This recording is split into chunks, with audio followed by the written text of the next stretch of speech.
welcome to our second yoga board in the series about the 5 Vayus. So this yoga board is about the second Vayu, or APANA Vayu. Now, last week we talked about prana Vayu, specifically the movement of the air in through the nostrils and down into the lungs. So it's an inward and downward movement, but in that process of drawing the air in and down, it has this expanding and upward lifting quality to it. Now, as we move into the next Vayu, the next direction of movement or direction of wind in the body, APANA Vayu is a downward movement, and it's located in the pelvis and the lower part of the body. So think of it as like a complement to gravity, that it's grounding us, it's settling us, it's keeping us stable, and it's keeping us connected to the earth. This Vayu is associated with the process of elimination in the body. And I love the fact that this Vayu it's used for elimination of physical things. So when you go to the bathroom and you let go of the physical waste that we've turned our food into, or to urinate to get rid of different chemicals that the body really needs to let go of for us to be healthy. If we were not able to let go of those things, and you can think about if you've ever had your digestion back up a little bit, what happens to you, how you feel at that point. Not being able to eliminate and let go really makes you feel sick. And a lot of times there's a process that goes along with that you don't want to take anything else in. If you're constipated for a period of time, you can start to feel a little bit nauseous or just lose your appetite, because your body knows that if it can't get rid of that other substance, it doesn't want to take anything in yet, because it's not going to have the ability to fully digest what you're taking in. So the body's really smart, and it will start to limit what you're taking in if you're not properly eliminating until that gets resolved. So once you have the adequate amount of APANA Vayu to be able to let go and release, it will all clear up, and you will feel much, much better being able to get rid of that stuff that you no longer need. But this is where I love the concept of yoga, where we look at the physical realm, and then we go and we look at the energetic realm or the emotional realm, right? Because we're not just one layer. We have all of these complex layers that are going to impact each other. So the other aspect of letting go and eliminating is on the physical and the emotional and then the mental layer. So the emotional layer, you can think of, if somebody says something to you and it kind of bothers you, some days you're really good at just, oh, whatever, I don't think they meant anything by it, and you can let it go and move on. Other days, you might have more difficulty letting that go, and it will kind of gnaw at you for the rest of the day, like, well, what did they mean by that? Why did they say that? And you might be offended by it more easily than you normally would, because that day you're having more difficulty being able to let go. Your APANA Vayu is not as strong as we would necessarily want it to be for you to be able to let go and feel free and feel light. So that's the emotional component. And then the mental component is, if you think about something that you were worrying about and you kind of go around in that cycle of ruminating about, what am I going to do about this? Well, maybe I'll do this, or maybe I'll do that. Well, what if this happens? And then your brain just keeps spinning its wheels around and around like that. And it becomes really exhausting, because your mind is constantly trying to figure out and solve, but it goes around in circles. It's not necessarily the most productive thought patterns. And that is something that your mind is clinging to. It feels like it has to solve this problem, but in that process, it ends up burning itself out. It spends your energy doing something that's not very productive, and in the end can be really harmful if you get very good at keeping that pattern of worry, of ruminating about things, rather than solving it, putting it down, and then moving on. So those are things to look for if you find that you have those symptoms. If your digestion gets backed up, if you have difficulty letting go of emotional things, if you have difficulty letting go of thought processes, letting go of worry, those are signs that maybe you need to do a practice that's going to help to strengthen your downward movement, your APANA Vayu, so that you can settle and you can let go.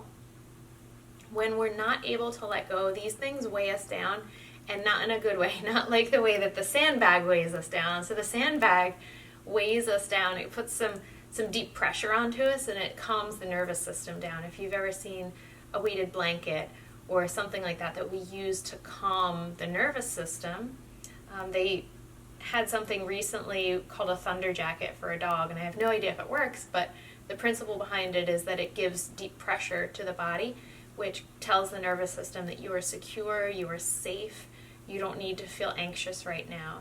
So in essence, that is working on the APANA VAYU, allowing the nervous system to settle and let go of worry. This area of the body, the pelvis and the lower body, if we look at it from a chakra perspective, we're talking about the root chakra.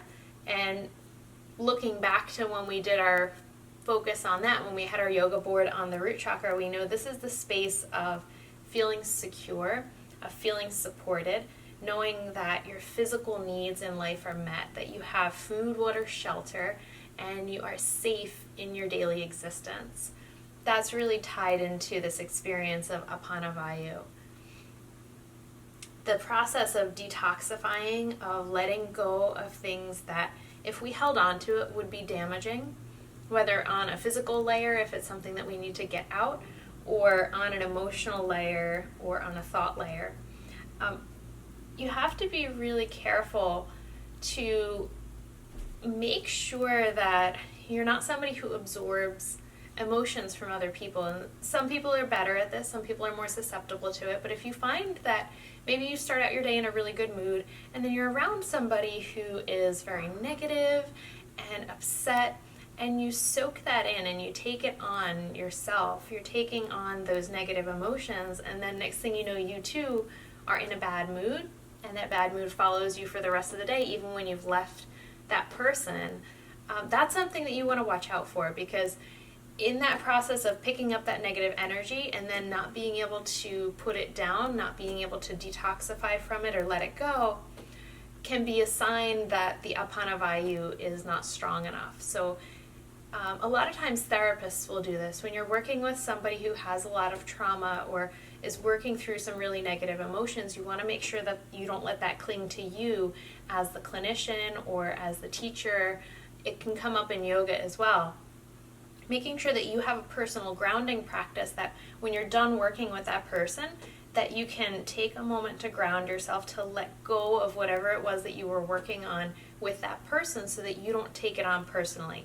This is a really important part about making sure that you don't end up burning out as a therapist, especially if you are a yoga therapist or a psychotherapist where you're working with people who have a lot of stuff going on. You can't let that burden you and then in turn burn you out, because that will prevent you from doing the really important good work that you could be doing with all these other people, because you let that wear you down. So it's very important that you recognize that process in yourself and that you have a protocol in place, that if you see yourself picking those things up, you can ground and let them go. So the practice that we're going to do is focusing on the exhale. When we were doing prana VAYU, it was the inhale, pulling in and down. For APANA, it's the exhale. So now here's the interesting interplay between prana and APANA. So prana, we think of the inward and downward movement, but for that to happen, the diaphragm here has to pull down to create the vacuum. So the diaphragm moves down, it pulls the air in and down, and in that process of filling has an upward movement, an upward lifting quality. It's usually the arms coming up when we inhale. The exhale, the diaphragm then goes the other way. The diaphragm pushes up into the bottom of the lungs to push the air out. So even though the air is moving in an upward direction, we think of the exhale as a settling and downward movement. So you see the play back and forth there between the movement of the diaphragm and the movement of the breath going in the opposite direction. And it's really interesting how those two have to work together very well. If the diaphragm was not moving down, we wouldn't be able to draw the air in and feel that upward lift. If the diaphragm isn't effectively coming up to push the air out and empty, we wouldn't be able to ground into that place of stillness and settling. So all the directions really work together, and you'll see that more and more as we go through the 5 different Vayus, how all of those directions of movement, the 5 winds of the body, have to work together to create this overall experience of health and wellness. So the last thing I want to touch on is just the elements of the practice here, that we're focusing on an inner calm for stability of the mind, stability of the emotional state, and physical stability.